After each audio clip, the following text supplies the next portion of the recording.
Hi guys, after a haircut, beard trim and shave, we are continuing with lesson number 9.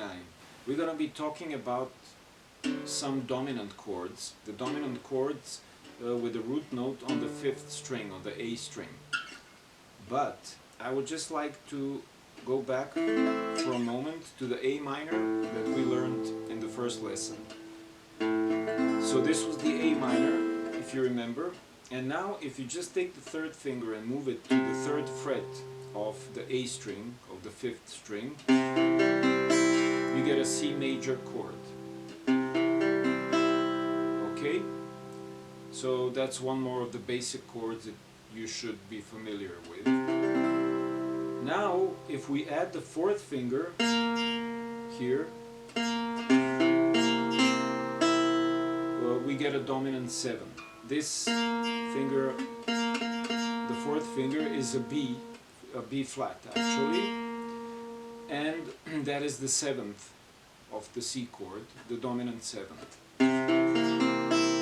Okay, so for this dominant 7, so we have the 3rd finger on the 3rd fret of the 5th string, we have the 2nd finger on the 2nd fret of the D string, we have the 4th finger on the 3rd fret of the G string, and the 1st finger on the 1st fret of the B string. Okay, this shape is quite comfortable, and you should be able to get a feeling for it quite fast.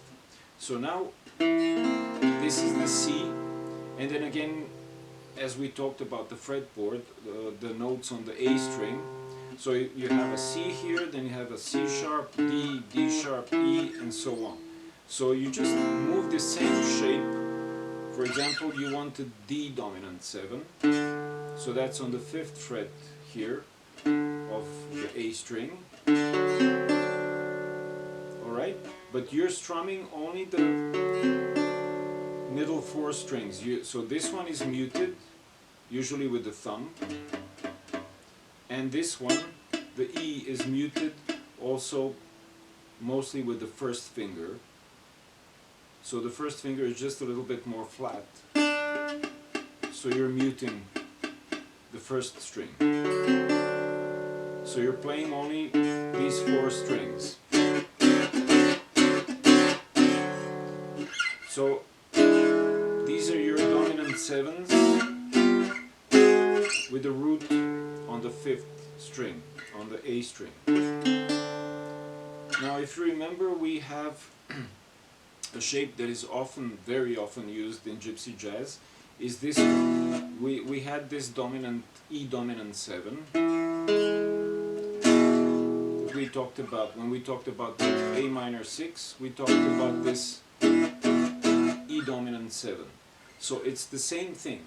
So you can play, for example, the C dominant 7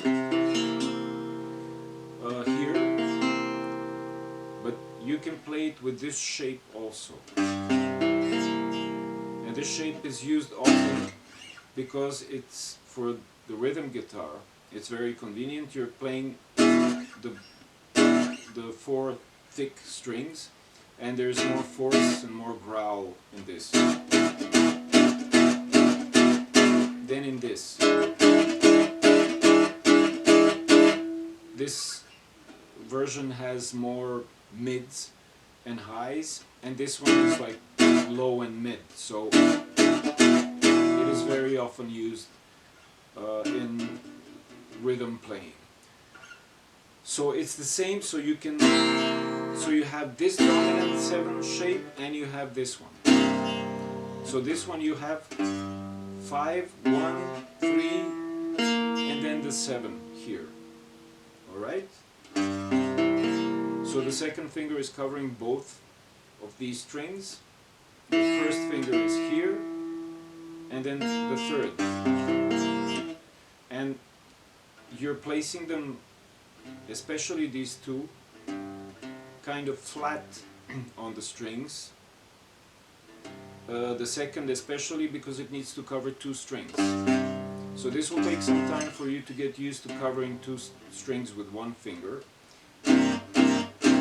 but it will come to you quite fast, especially because the second finger is a strong finger. And if you just place it kind of flat across both the strings, careful not to mute this one, the first finger, not to do this.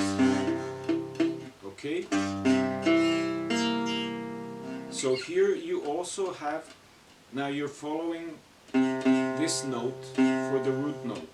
So this is your C, D, E, F, G, A, etc. So this shape you can also move across the fretboard, same like this one. And your root note is on the A string here. So this is an important shape to learn. We're slowly getting into the gypsy jazz shapes that are being used.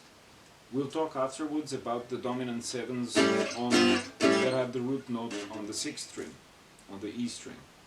I think this will be enough now for you to start getting your fingers used to these two shapes, and you can work on that. And then we will be adding more of these very interesting and really good sounding chords that are used in gypsy jazz. Alright, that's all for lesson number 9. As I always say, please subscribe, like, and give me comments. Happy trails to you until we meet again. Ciao.